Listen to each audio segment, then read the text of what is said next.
बिस्मिल्लाहिर्रहमानिर्रहीम। क़ुल इन कुन्तुम तुहिब्बूनल्लाह फत्तबिऊनी युहब्बिबकुमुल्लाह अलियुल अज़ीम। हज़रात गिरामी, हर साहिब ईमान खा उसका ईमान सतह का हो, ईमान की सतह सबसे बुलंद हो या सबसे पस्त हो, लेकिन अगर वो साहिब ईमान है, वो मोमिन है, उसके दिल के अंदर ईमान का नूर रोशन है, तो अल्लाह से मोहब्बत ज़रूर करता है। अल्लाह से मोहब्बत के बगैर ईमान का तसव्वुर भी नहीं किया जा सकता। हर मोमिन किसी सतह का हो, किसी मेयार का हो, किसी पोजीशन का हो, मोमिन है तो अल्लाह से मोहब्बत करना लाज़मी है। वल्लज़ीना आमनू अशद्दु हुब्बन लिल्लाह, जो साहिब ईमान हैं वो अपनी औलाद से और अपनी जान से ज़्यादा अल्लाह से मोहब्बत करते हैं। अल्लाह तो अल्लाह है, साहिब ईमान का तो मामला ये है कि हर शय से ज़्यादा मुहम्मद रसूलुल्लाह सल्लल्लाहु अलैहि वसल्लम से भी मोहब्बत करते हैं। आका करीम सल्लल्लाहु अलैहि वसल्लम ने फरमाया, ला युमिनु अहदुकुम हत्ता अकूना अहब्ब इलैहि मिन वालिदिही व वलदिही वन्नास अजमईन। तुम में से मुखातब कौन लोग हैं? सहाबा। अव्वलीन मुखातब हुजूर सम जिससे कह रहे हैं ये बात, वो सहाबा है। फरमाते हैं ला युमिनु अहदुकुम, तुम में से कोई मोमिन नहीं हो सकता। मुखातब काफिरों से नहीं है, सहाबा से है। तुम में से कोई आदमी मोमिन नहीं हो जाए जब तक कि मैं उसकी जान से, उसके माल से, उसकी औलाद से, उसके वालिदैन से ज़्यादा महबूब ना हो जाऊं। हज़रत उमर रज़ियल्लाहु ताला अन्हु का भी इब्तिदाई दौर था। रफ्ता रफ्ता ईमान की तकमील होती है। हज़रत उमर ने कहा कि या रसूल अल्लाह, आप मेरी जान के अलावा हर शय से ज़्यादा महबूब हैं, हर शय से ज़्यादा महबूब सिवाय मेरी जान के। तो हुज़ूर ने फरमाया कि खुदा की कसम, कोई आदमी मोमिन हो ही नहीं सकता जबकि मैं उसकी जान से ज़्यादा महबूब ना हो जाऊँ। जान प्यारी ज़रूर है मगर हुजूर जान से भी ज़्यादा प्यारे हैं। तो ये तो अल्लाह के रसूल की बात है, और वो खुदा रसूलुल्लाह का भी खुदा है, रसूल को पैदा करने वाला है, जो रसूल का रब है, जो रसूल का मालिक है। कि रसूल सल्लल्लाहु अलैहि वसल्लम जिसको सजदा करते हैं, जिसकी इबादत करते हैं, जिसकी बंदगी बजा लाते हैं, जिसकी तकबीर करते हैं, जिसकी तस्बीह पढ़ते हैं, उस खुदा का मामला क्या होगा? तो उस खुदा की शान ये है कि जब तक अल्लाह की मोहब्बत इंसान के दिल में पैदा ना हो जाए, कोई आदमी मोमिन हो ही नहीं सकता। ईमान की असलुल उसूल और बुनियाद अल्लाह की मोहब्बत है। अल्लाह की मोहब्बत के बगैर ईमान का तस्वुर भी नहीं। सबसे ज्यादा मर्द मोमिन अल्लाह से मोहब्बत करता है। तो अल्लाह ताला फरमाता है, ऐ नबी आप ऐलान कर दीजिए, बात मेरी है, ज़बान आपकी रहेगी, ऐलान आपका रहेगा, सदा आपकी रहेगी, आवाज़ आपकी रहेगी, ऐलान मेरा रहेगा। आप ऐलान कर दीजिए। क्या ऐलान करना है? इन कुंतुम तुहिब्बुनल्लाह फत्तबिऊनी, अगर तुम्हें अल्लाह की मोहब्बत है, तुम अल्लाह से मोहब्बत और प्यार करते हो, तो आओ मेरी पैरवी करो। जो हबीबकुमुल्लाह, समरा और नतीजा ये होगा कि अल्लाह भी तुमसे प्यार करने लगेगा। ये नहीं है कि मेरी पैरवी करोगे तो तुम्हारा दावाए मोहब्बत सही दुरुस्त साबित होगा, बल्कि जो उसका समरा निकलने वाला है, जो उसका नतीजा मिलने वाला है, जो रिजल्ट सामने आने वाला है, अल्लाह उसको बयान करता है। ये मेरे हबीब आप ऐलान कर दीजिए कि अगर तुम्हारे दिल में अल्लाह की मोहब्बत है, तुम अल्लाह से प्यार करते हो, मुद्दई मोहब्बत खुदाबंदी हो, तो आओ मेरी पैरवी करो। उसका नतीजा और रिजल्ट ये मिलेगा कि अल्लाह तुमसे प्यार करने लगेगा। बंदे का खुदा से प्यार करना अलग है, और खुदा अपने बंदे से प्यार करने लगे, अल्लाह का महबूब बंदा हो जाए तो उसकी शान क्या होती है? अल्लाह का वली हो जाता है। युहिब्बूनहु व युहिब्बुहु व युहिब्बूनहु, युहिब्बुहुम व युहिब्बूनहु। अल्लाह उनसे प्यार करता है, युहिब्बुहुम, अल्लाह उन लोगों से प्यार करता है, वो युहिब्बूनहु, और वो लोग अल्लाह से प्यार करते हैं। ये किनकी अलामत है? अल्लाह के वलियों की अलामत है। तो अल्लाह की महबूबियत के लिए कि अल्लाह हमसे प्यार करे, अल्लाह हमसे मोहब्बत करे, अल्लाह हमें वलियों की फेरिस्त में जगह दे दे, उसके लिए ज़रूरी है कि मुस्तफ़ा की पैरवी की जाए। इत्तिबा का मतलब होता है फॉलो करना, पैरवी करना।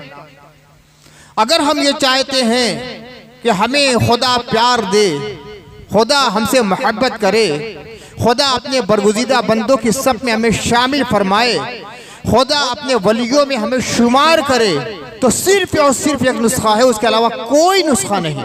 एक तरीका है कि मुस्तफ़ा की पैरवी की जाए। किसी फन का कमाल हासिल करना है इंसान, तो उस फन के माहिर की पैरवी करता है। आदमी डॉक्टर बनना चाहता है, सोचता है कि तबाबत के फन में हम महारत हासिल करें, तो तबाबत और डॉक्टरी की किताबें पढ़ता है जो उसके फन के माहिरीन ने लिखी है और उसका फॉलो करता है। फिर माहिर डॉक्टर की सरपरस्ती में कुछ अय्याम प्रैक्टिस करता है, तब एक माहिर डॉक्टर होकर सामने आता है। एक साइंसदान चाहता है कि साइंस में हम कमाल हासिल करें, तो साइंस के माहिरीन ने जो उसूल बयान किए हैं, जो थ्योरियां बयान की हैं, जो ज़वाबित बयान किए हैं, जो कवायद बयान किए हैं, उन थ्योरियों को मानना और फिर प्रैक्टिकल के जरिया हक़ुल यक़ीन तक पहुंच जाना। जब इस दर्जे पर आदमी पहुंचता है तो एक माहिर साइंसदान बनता है। अच्छा आलिम बनना चाहता है आदमी, तो अच्छे उलमा ने जो किताबें तैयार की हैं, नबे की है, सर्फ की है, बलागत की है, लुगत की है, फिर उसके बाद तफसीर की है, हदीस के शुरूहात हैं, इल्म कलाम की किताबें हैं, इल्म मुनाजरा की किताबें हैं, इलाहियात की किताबें हैं, फ़लसफ़ा तबइयात की किताबें हैं। ये सब पढ़ता है तो एक अच्छा आलिम बन जाता है। जब उस फ़न के माहिरीन का ततब्बुअ करता है, इत्तिबा करता है, फॉलो करता है और पैरवी करता है, और फिर एक अच्छे उस्ताद की सोबत में रहकर उसकी पैरवी करता है, तब एक अच्छा आलिम बनता है। हर फन का यही मामला है, हर इल्म का यही मामला है, हर ज़ाविया ज़िंदगी का यही मामला है, हर शोबे हयात का यही मामला है कि जिस फन में आदमी जाना चाहता है, उस फन के माहिरीन के पीछे पीछे चलता है, उसकी बातें मानता है, उसके सामने सरे तस्लीम खम करता है और उसके बाद रह रहे ज़िंदगी को तय करता है। हमारा मकसद क्या है? इंसान का मकसद क्या है? खातों से मुसलमान का मकसद क्या है? अल्लाह की रज़ा और अल्लाह की महबूबियत। अल्लाह हमें महबूब बना ले, अल्लाह की खुशनुदी हासिल हो जाए, अल्लाह का रिजवान, अल्लाह की खुशनुदी अल्लाह की सबसे बड़ी नेमत है। जब इंसान जन्नत में जाएगा, वहाँ की नेमतें मिलेंगी, वहाँ की बहार, वहाँ के फ़िज़ाएँ, वहाँ के महल्लात, वहाँ के बागात, वहाँ की नहरें, वहाँ की नेमतें, वहाँ की खुराकें, वहाँ के फल फ्रूट, आसाइश, आराम, ऐश, ईशतुर रादिया, अनहारुन जारिया। जब ये सारी चीज़ें देखेगा तो उसकी खुशी का कोई ठिकाना नहीं रहेगा, अल्लाह का शुक्र अदा करेगा। व आखिरु दावाहुम अल्हम्दुलिल्लाहि रब्बिल आलमीन। जन्नतियों की आखिरी आवाज़ क्या होगी? अल्हम्दुलिल्लाहि रब्बिल आलमीन।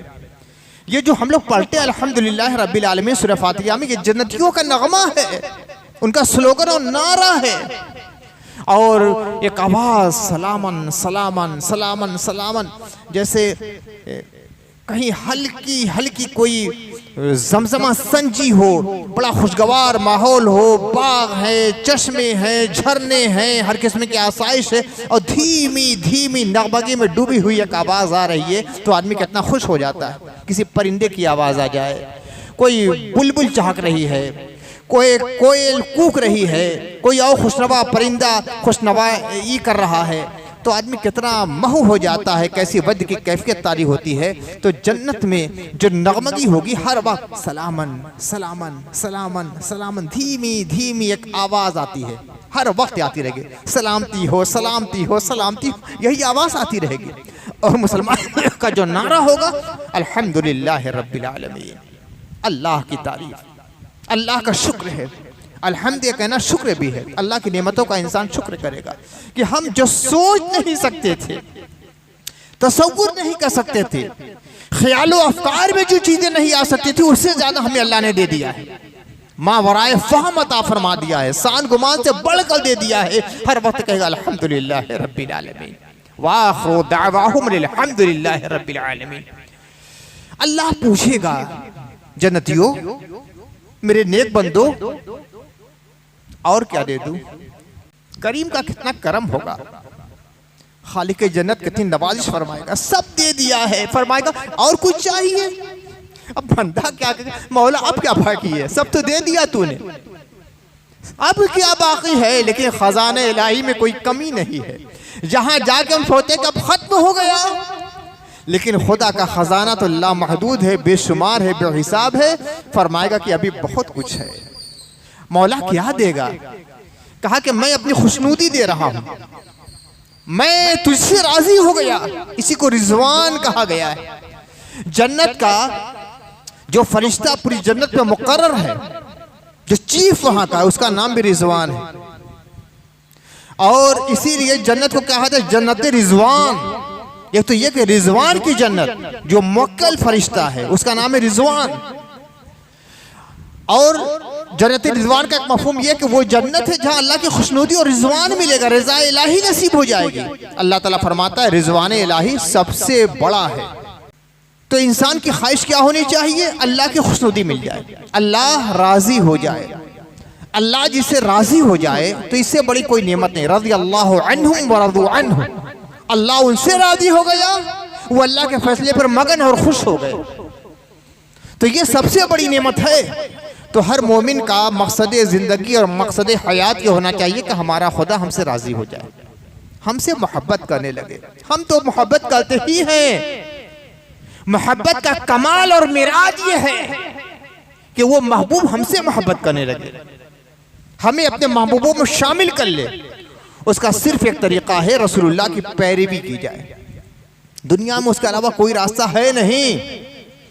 हज़रत सैयदना गौस आज़म फरमाते हैं अल्लाह तक पहुंचने के तमाम रास्ते मसदूद और बंद हैं, सिर्फ एक रास्ता है, वो मुस्तफ़ा की पैरवी का रास्ता है। मुस्तफ़ा की पैरवी के रास्ते के अलावा कोई रास्ता अल्लाह तक पहुंचने वाला है ही नहीं। दिखला जाए ये रास्ता, ये रास्ता, ये रास्ता, ये रास्ता, ये रास्ता, लेकिन अगर मुस्तफ़ा का रास्ता नहीं है तो कोई रास्ता खुदा तक पहुंचने का रास्ता नहीं। कैसी पैरवी की जाए? मिन नौअन, वहां अक्ल से भी काम ना लिया जाए, मंतिक से भी काम ना लिया जाए, फलसफा से भी काम ना लिया जाए, तखय्युल तसव्वुर से भी काम ना लिया जाए। मुस्तफ़ा जो कह दे मान लिया जाए, उस पर अमल किया जाए। अब दिमाग उसमें दौड़ाना कि ये तो ये तो ये तो ये गलत है। अगर अल्लाह के नबी सल्लल्लाहु अलैहि वसल्लम ने किसी चीज की कोई सूरत मुकर्रर फरमा दी है, कोई सूरत ऐसी शक्ल इसकी ऐसे किया जाएगा ये काम, तो उसमें आप तब्दीली नहीं कर सकते। किसी चीज की कोई तादाद मुकर्रर फरमा दी है, आप उसमें तब्दीली नहीं कर सकते। ये बहुत उसूली बात बतला रहा हूं। बहुत सी जगह आपको काम ये चीज देगी, बहुत होता है अरे इसमें खराबी क्या है, अच्छा ही काम तो है, हम कर ले तो खराबी क्या है? नहीं, खराबी है, इसलिए कि अल्लाह के नबी ने जो सूरत मुकर्रर फरमाई उसके अलावा आप कर रहे हैं। अरे उसमें फर्क ही क्या है? कुछ बढ़ा तो दिया है, इबादत का काम तो है नहीं, अगर तादाद भी बढ़ा दी तो गलत है। एक मिसाल, जुमा पढ़ने आप आए, जुमा की कई रकातें हैं? 2 रकातें फर्ज, यही है ना? अरे जुमा का दिन है, वो अल्लाह के नबी थे, नबियों के नबी, इमामों के इमाम, रसूलों के रसूल। अरे वो जो वहाँ पढ़ते थे, हम गरीब आदमी हैं, हम गुनाहगार आदमी हैं, सियाकार है, हम 3 रकात पढ़ लें, घटाया तो नहीं। देखिए यही नजरिया, घटाया तो नहीं है, बढ़ाया है, नेकी का तो काम है, तो कर लिया हमने, तो क्या हर्ज है? 3 रकात पढ़ लिया, आपकी नमाज होगी। ये गुमराही है, गुमराही जहन्नम में जाने का रास्ता है। अल्लाह के नबी सल्लल्लाहु अलैहि वसल्लम ने फरमाया कि जब हालत सजदा में इंसान होता है तो अल्लाह से सबसे ज्यादा करीब होता है। जमीन पर जब अपनी पेशारी रगड़ता है इंसान, अपनी नाक रगड़ता है खुदा के दरबार में, तो अल्लाह का प्यार उसे बढ़कर सीने से लगा लेता है और अल्लाह के कुर्ब में इंसान पहुंच जाता है। बंदे की आजी उसे इतनी पसंद है, बंदे की आजी उसे इतनी पसंद है, सज्जे में सर ज़मीने हरम से बुलंद है। जब इंसान सज्जे में सर रखता है तो गोया हरम से बढ़कर उसका सर आगे पहुंच जाता है, और हरम से आगे पहुंच जाता है। अब एक आदमी नमाज पढ़ रहा है, जाहिल है, अक्ल से काम लेने लगा, बिदअती मिजाज है, सोचता है कि जब सजदे की इतनी फजीलत आई है तो 2 सजदे के बजाय 1 रकात में हम 4 सजदा कर लेंगे। देखिए घटाया नहीं है, घटाया नहीं है, बढ़ा रहा है, और वो भी सजदा बढ़ा रहा है। सजदा बुरी चीज तो है नहीं, सजदा बढ़ा रहा है, क्या फर्क पड़ता है? हाँ फर्क है, वो नमाज नमाज नहीं है, वो गुमराही हो गई। 3 सजदा कर लिया, 4 सजदे कर लिए, 5 सजदे कर लिए, 6 सजदे कर लिए, जितना बढ़ता चलाएगा गुमराही में इजाफा होता चला जाता है। ये जन्नत में जाने वाला कदम नहीं होगा, जहन्नम की तरफ ले जाने वाला कदम होगा। इसलिए कि अल्लाह के रसूल ने उसकी तादाद मुकर्रर फरमा दी है। उसी तरह किसी चीज की हैयत अल्लाह के नबी ने मुकर्रर फरमा दी है तो उसमें आप तब्दीली नहीं कर सकते। दरूद शरीफ कितना मुबारक अमल है। अल्लाह के नबी सल्लल्लाहु अलैहि वसल्लम फरमाते हैं, या रसूल अल्लाह, मैं चाहता हूं कि अपने नफल इबादतों में दरूद शरीफ को शामिल कर लूं, तो कितना दरूद पढ़ूं? नवाफिल जो पढ़ता हूं तो उसमें दरूद शरीफ का परसेंटेज कितना हो जाए, कितना फीसद हो? अल्लाह के नबी इरशाद फरमाते हैं, जितना चाहो पढ़ो दरूद शरीफ, जितना चाहो पढ़ लो। अब देखिए या रसूल अल्लाह, नवाफिल इबादत में 1/4 हिस्सा मैं दरूद शरीफ के लिए रखूं? खुद ने फरमाया ठीक है, बढ़ा दो तो और अच्छा है। कहा कि या रसूल अल्लाह, मैं आधा हिस्सा दरूद के लिए रखूं, आधे में नवाफिल अदा करूं? तो कहा कि माशाअल्लाह बहुत अच्छा, और ज्यादा करो तो और अच्छा है। कहते हैं या रसूल अल्लाह, अगर 3/3 में दरूद शरीफ पढ़ूं, 1/3 में और इबादतें? कहा कि माशाअल्लाह बहुत अच्छा है, सुभान अल्लाह, और बढ़ा लो तो और अच्छा। कहा कि या रसूल अल्लाह, अब मैं सिर्फ दरूद शरीफ पढ़ता रहूंगा, फराइज वाजिबात के अलावा जो ज़रूरी हैं, सुनन मुक्कदा है, सुन्नत गैर मुक्कदा, उसके अलावा अपने औकात को दरूद शरीफ में लगाऊंगा। तो अल्लाह के नबी सल्लल्लाहु अलैहि वसल्लम ने फरमाया कि ये अमल तुम्हारे लिए काफ़ी है, दुनिया के लिए भी काफ़ी है और आखिरत के लिए भी काफ़ी है। दरूद शरीफ इतना बड़ा अमल है, हुजूर ने फरमाया कि जो शख्स एक बार मुझ पे दरूद पढ़ता है, अल्लाह ताला उसके 10 गुनाह मिटा देते हैं, 10 नेकियां लिखी जाती हैं, 10 दर्जे बुलंद किए जाते हैं। 10 गुनाह मिटाए गए, नामा अमाल में 10 नेकियां लिख दी गई और 10 दर्जे बुलंद कर दिए गए और 10 रहमतों का नुज़ूल हुआ। 40 फवायद हासिल हो गए एक बार दरूद शरीफ पढ़ने में। अल्लाहुम्मा सल्लि अला सय्यिदना व मौलाना मुहम्मदिन व अला आलि सय्यिदना व मौलाना मुहम्मदिन मुबारक वसल्लम। एक बार दरूद शरीफ पढ़ा, 40 फवायद हासिल हो गए। अब कोई आदमी कहता इतना मुबारक अमल है, फरिश्ते दरूद पढ़ते हैं, खुदा रहमतों का नुज़ूल फरमाता है, उसके लिए भी सलात का लफ्ज़ है, मोमिनों को मिला है। अब फड़ा हुआ नमाज के लिए दुआए सना पढ़ ली, सुब्हानकल्लाहुम्मा व बिहम्दिका व तबारक अस्मुका व तआला जद्दुका व ला इलाहा गैरुका, अल्लाहुम्मा सल्लि अला सय्यिदना व मौलाना मुहम्मदिन। सूरह फातिहा पढ़ा, अल्हम्दुलिल्लाहि रब्बिल आलमीन अर्रहमानिर रहीम वलद्दाल्लीन तक आमीन, अल्लाहुम्मा सल्लि अला सय्यिदना व मौलाना मुहम्मदिन। फिर सूरह पढ़ ली, उसके बाद फिर अल्लाहुम्मा सल्लि अला सय्यिदना व मौलाना मुहम्मदिन। रुकू में गया, सुब्हान रब्बिल अज़ीम, फिर अल्लाहुम्मा सल्लि अला सय्यिदना व मौलाना। क्या गलत कर लिया भाई? अब जाइए किसी मसलक के दारुल इफ्ता में जाकर पूछ के नमाज हुई, कहेंगे नमाज नहीं हुई, नमाज नहीं हुई। 4 रकात पढ़ना है इशा की फर्ज, 2 रकात पर बैठ गए, तशहुद पढ़ लिया, तहियात पढ़ लिया, उसके बाद पढ़ा अल्लाहुम्मा सल्लि अला मुहम्मद। इतना ही पढ़ा था, याद आ गया अरे अभी तो 2 रकात हुई, खड़ा हो गया। तो मुफ्ती कराम क्या फतवा देते हैं? सदा सहो करना पड़ेगा। दरूद वहां नहीं पढ़ना था, तुमने दरूद पढ़ लिया।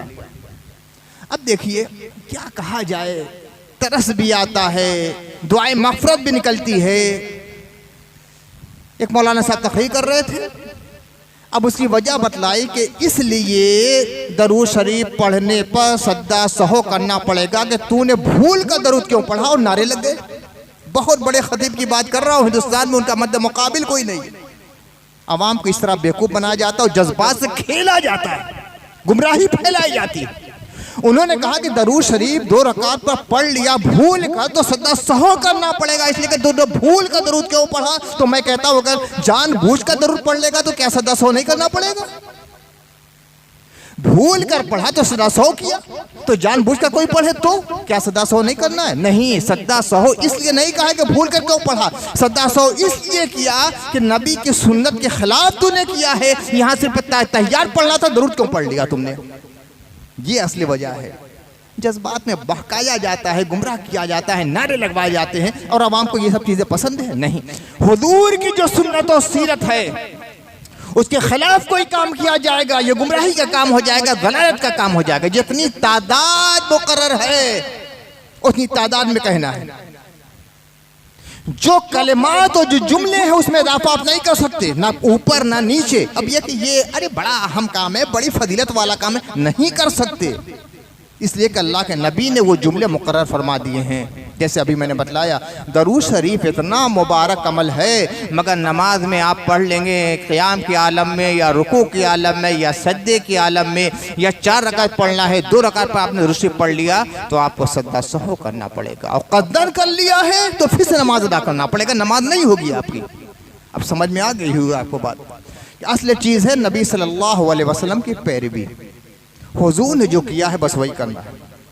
नमाज का तरीक़ा हो, रोज़े का तरीक़ा हो, ज़कात का तरीक़ा हो, हज का तरीक़ा हो, अज़ान का तरीक़ा हो, अपनी तरफ से कुछ इजाफा हम नहीं कर सकते।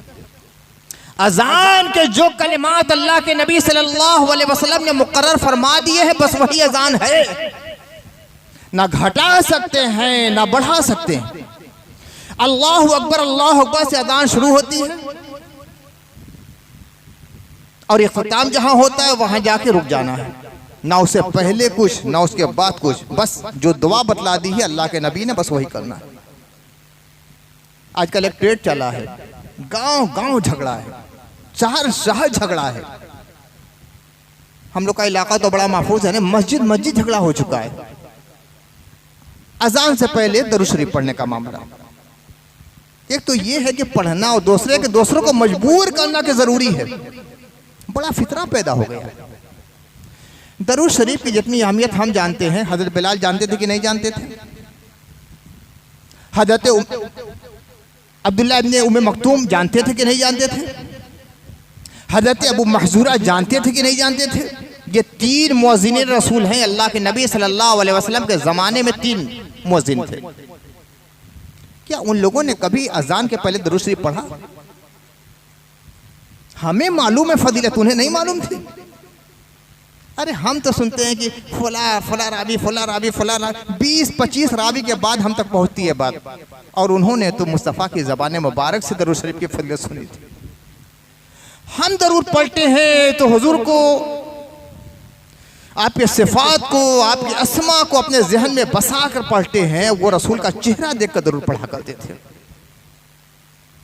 क्या उनकी मोहब्बत कम थी रसूलुल्लाह से? हमी को मोहब्बत है, हमी को मोहब्बत, उन्हें मोहब्बत नहीं थी। खुदा की कसम, पूरी दुनिया के मुसलमान, आज पूरी दुनिया के जितने मुसलमान हैं, सारे औलिया गौस भी कोई होंगे, अख्ताब भी बहुत से होंगे, अब्दाल भी होंगे, नुकबा भी होंगे, नुजबा भी होंगे, अइम्मा भी होंगे, सब होंगे। हर ज़माने में होते हैं, ज़माने में भी होंगे। मुजद्दिद भी होंगे, फुक़हा, मुफस्सिरीन, मुहद्दिसीन, शारीन हदीस, अइम्मा, औलिया, सब के सब सारे मुसलमान एक पल्ले में रख दिए जाए और एक तरफ हज़रत बिलाल हबशी का ईमान रख दिया जाए तो उनके ईमान का पल्ला मजबूत रहेगा। पूरी दुनिया के मुसलमान मिलकर हज़रत बिलाल हबशी के ईमान जैसा ईमान नहीं रखते। उन्हें कब मोहब्बत थी, लेकिन क्या कभी उन्होंने अजान से पहले दरूद शरीफ पढ़ा? क्या तकबीर से पहले दरूद शरीफ पढ़ा? देखिए, आप पढ़ते हैं वो आपका मामला, लेकिन मजबूर करना, झगड़ा करना, मस्जिद में इख्तिलाफ पैदा करना और जो नहीं पढ़ता है उसको गुमराह करके मस्जिद से निकाल देना आम बात हो गई। एक दो नहीं, दसियों गांव में मैं गया हूं और यही पोजीशन देखी। मारपीट हो रही है मस्जिद में, दो दो जमातें हो रही हैं। 20-20, 25-25 साल से जो लोग अजान दे रहे थे उन्हें मस्जिद से निकाल दिया गया। क्यों? दरूद शरीफ तुम नहीं पढ़ते हो। अरे अल्लाह के बंदे, देखो हुजूर का अमल क्या था। हुजूर ने कौन सी अजान सिखाई थी? उठाकर देख लो, सही बुखारी को, सही मुस्लिम को, तिरमिजी को, अबू दाऊद को, नसई को, इब्ने माजा को, मुजम कबीर तबरानी को, मुस्नद अहमद को, और मुसद्दक हाकिम को देख लो, मुसन्नफ इब्ने शैबा को देख लो, मुसन्नफ अब्दुल रज़्ज़ाक़ को देख लो, सारी किताबें देख लो। अजान के अल्फाज कहाँ से शुरू होते? अल्लाहु अकबर, अल्लाहु अकबर से बस। और अजान जब हो गई तो वही दुआ, अल्लाहुम्मा रब्ब हाज़िही दाअवति ताम्मा इला आखिरिल कौल, यही है बस। तो ये इख्तलाफात क्यों होते हैं हमारे यहाँ? नबी सल्लल्लाहु अलैहि वसल्लम के कौल को छोड़ दिया जाता है, अपना दिमाग लगाया जाता है, अपने जज्बात से काम लिया जाता है। हमारा दिल ये कहता है, नहीं, आपके दिल की हैसियत क्या है? हमारे और आपके दिल की हैसियत क्या है? मुस्तफ़ा की मोहब्बत है तो ये दिल इतना कीमती है, इतना कीमती है कि जन्नत का नगीना बन जाए। अगर मुस्तफ़ा की इताअत का ज़ौक़ शौक़ और मोहब्बत नहीं है तो कूड़ेदान में फेंक दिए जाने के काबिल ये दिल है। हमारा हो, आपका हो, किसी का हो, असल चीज़ है मुस्तफ़ा से निस्बत। कुल इन कुंतुम तुहिब्बूनल्लाह फत्तबिऊनी युहब्बिबकुमुल्लाह। ऐ नबी, आप कह दीजिए कि अगर तुम लोग अल्लाह से मोहब्बत करते हो तो मेरी पैरवी करो, मेरा फॉलो करो, मेरी इत्तिबा करो, मेरा ततब्बो करो, मेरी तकलीद करो। अल्लाह तुमसे प्यार करेगा, व यग़फ़िर लकुम दुनूबकुम, और तुम्हारे सारे गुनाह मिटा देगा अल्लाह ताला। तो मुस्तफ़ा की पैरवी, कुछ करना हो, कुछ करना हो तो ये देखो कि मुस्तफ़ा का तरीक़ा क्या था। बस सारे मसाइल का हल यही है, सारे मसाइल का हल, सारे इख्तिलाफ़ात का हल ये। फला व रब्बिका ला युमिनूना हत्ता युहक्किमूका फ़ीमा शजरा बैनहुम वला यजिदू फ़ी अनफुसिहिम हरजम मिम्मा क़ज़ैता व युसल्लिमू तस्लीमा। अल्लाह अल्लाह, वो अल्लाह है, बिल्कुल सादा उसलूब में कोई बात कह दे तो मुसलमान के सर का ताज है।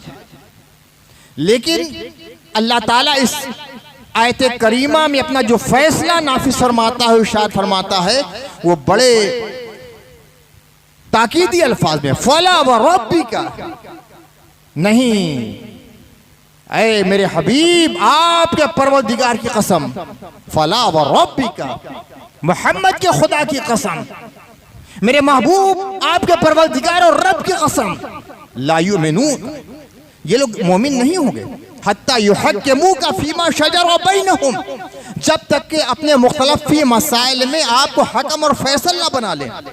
कोई मोमिन हो ही नहीं सकता। जब इख्तिलाफ पैदा हो जाए तो मुस्तफ़ा को अपना हकम और फैसल बना लिया ना चाहिए।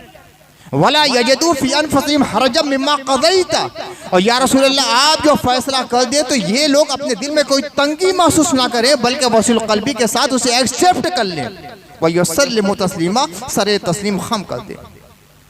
कोई मामला रहे, आज हुजूर है नहीं, हम हुजूर के सामने हाजिर होकर अपना इस्तिग़ासा पेश नहीं कर सकते। या रसूल अल्लाह, वो सहाबा का दौर था, कोई मसला पैदा होता था, सहाबा हुजूर के पास जाते थे, या रसूल अल्लाह ये मसला है, ये इख्तिलाफ की सूरत पेश आ गई, ये मामला आ गया, हुजूर जवाब देते थे। लेकिन हुजूर सल्लल्लाहु अलैहि वसल्लम की अक़वाल है, आपकी अफ़आल है, आपकी अहादीस है, आपकी सीरत तय्यबा हमारे सामने है। जब भी उम्मत में कोई मसला पैदा हो जाए तो फिर ये देखो कि मुस्तफ़ा ने क्या इरशाद फरमाया है, मुस्तफ़ा का कौल क्या रहा है, मुस्तफ़ा का फ़ेल क्या रहा है, मुस्तफ़ा की सुन्नत क्या रही है, मुस्तफ़ा की सीरत क्या रही है। उम्मत के मसाइल का हल यही है। और अगर लोग अलग अलग ग्रुप में बटे रहेंगे, हमारे मौलाना साहब जो कहेंगे हम मानेंगे, रसूलुल्लाह की हदीस हम नहीं जानते, तो ये ईमान का मुनाफी अमल है। ला युमिनूना फला व रब्बिका ला युमिनून, ऐ मोहम्मद, आपके परवरदिगार की कसम, ये लोग मोमिन नहीं हो सकते जब तक कि आपको फैसल ना बना लें। अल्लाह के नबी सल्लल्लाहु अलैहि वसल्लम आज हमारे सामने नहीं है, मगर आपकी सीरत तो हमारे सामने है, आपकी हदीस तो हमारे सामने। कोई भी मुतनाज़े मसला पैदा हो जाए, मुख्तलिफ भी मसला पैदा हो जाए, तो उसके हल की बस एक सूरत ये है कि अल्लाह के रसूल के दरबार में हम हाजिर हो जाएं, यानी हदीसों को अपने सामने रख लें। हदीसों में क्या रहनुमाई की गई है, और कोई तावील हदीस रसूल की ना की जाए। आज का सबसे बड़ा अलमिया ये है, अपने मौलाना की बात ना कटने पाए चाहे हदीस रसूल कट जाए। हदीस रसूल की हम तावील करने लगते हैं, बल्कि तावील को तहरीफ तक पहुंचा देते हैं। नहीं, होना ये चाहिए कि अल्लाह का कौल हो, हदीस रसूल हो, उसको सामने रखकर अपना नजरिया और अकीदा बनाएं। लेकिन हो क्या रहा है, अकीदा पहले बनता है, नजरिया पहले बनता है और दलील फिर कुरान और हदीस पर तलाश की जाती है। अकीदा बना लेते हैं लोग, नजरिया बना लेते हैं और फिर उसके बाद उसके लिए दलील कुरान और हदीस पर तलाश करते हैं। ये गलत तरीका है। और जब नहीं मिलती अपने आलिम साहब की बात के मुताबिक तो उस हदीस रसूल की तावील कर लेते हैं, कुरान की तारीफ करना शुरू कर देते हैं। ये यहूदियों का अमल था, ईसाइयों का अमल था, अहले किताब का अमल था। बार बार कुरान मजीद फरमाया गया है कि ऐ ईमान वालों, अहले किताब की तरह मत हो जाना, जो हर्रफुल कलिमा मवाज़िही, जो कुरान, जो अल्लाह की किताब के अल्फाज को और उसके हुरूफ इधर से उधर फेर दिया करते हैं, कभी लफ्जी तरीके से, कभी मानवी एतबार से। कभी तो ये होता है कि लफ्ज़ को इधर से उधर कर दिया, उधर से इधर कर दिया। ये अहले किताब किया करते थे, तहरीफें बहुत किया। और कभी मानवी तहरीफ करते थे कि माने कुछ है, बयान कुछ कर रहे हैं। नहीं, नजरिया अकीदा हमेशा कुरान और हदीस की रोशनी में होना चाहिए। अपने उलमा का एहतराम ज़रूर करें, मगर ये समझ लें कि आलिम आलिम है, ना खुदा है ना रसूल है। आलिम आलिम है, ना खुदा है ना रसूल है। गलती का इम्कान कहीं से भी हो सकता है, गलती का इम्कान हर इंसान से हो सकता है, मगर अल्लाह वहाँ गलती का इम्कान नहीं। उसकी शान है सुबूहुन कुद्दूसुन रब्बुना व रब्बुल मलाइकति वर रूह। वो सुबूह है, पाक है, कुद्दूस है, कुद्दूसियत वाला है। रब्बुना व रब्बुल मलाइकति वर रूह, वो हमारा भी परवरदिगार है, फरिश्तों का भी परवरदिगार है, रूह आदम का भी परवरदिगार है। ये फरिश्तों की तस्बीह है, 10 फरिश्ते यही तस्बीह पढ़ते हैं, सुब्बुहुन कुद्दूसुन रब्बुना व रब्बुल मलाइकति व रूह। फरिश्ते यही तस्बीह पढ़ा करते हैं। तो अल्लाह की शान ये है, उसके कलाम में कोई गलत बात नहीं आ सकती। हदीस रसूल वमा यंतिकु अनिल हवा इन हुवा इल्ला वह्यु यूहा। रसूल मासूम है, उनकी ज़बान मासूम है, उनके अल्फाज मासूम हैं, उनकी हदीसें मासूम हैं। उनकी शान ये है कि अपनी मर्जी से वो कुछ नहीं बोलते, जो अल्लाह वही कहता है बस वही सुना दिया करते हैं। ये रसूलुल्लाह की शान है। तो अल्लाह और रसूल के अलावा किसी का जुमला, किसी का कौल, किसी की बात हर पे आखिर नहीं है। हर पे आखिर अल्लाह और रसूल की बात है। लिहाजा कोई मसला पैदा हो जाए, अल्लाह और उसके रसूल के सामने हम पेश कर दें तो पूरी तरह मुस्तफ़ा की इताअत और पैरवी और इत्तिबा और ततब्बु और तक़लीद और फॉलोइंग ज़रूरी है। यही ईमान का तकादा है। कुल इन कुंतुम तुहिब्बुनल्लाह फत्तबिऊनी। ऐ लोग, नबी फरमा दीजिए कि अगर तुम लोग अल्लाह से मोहब्बत करते हो तो मेरी पैरवी करो, अल्लाह तुमसे मोहब्बत करेगा और तुम्हारे गुनाहों को माफ़ फरमा देगा। अल्लाह बहुत बख्शने वाला है, बड़ा रहम करने वाला है। अल्लाहुम्मा सल्लि अला सय्यिदिना व मौलाना मुहम्मदिन व अला आलि सय्यिदिना व मौलाना मुहम्मदिन व बारिक व सल्लिम इलाल आलमीन।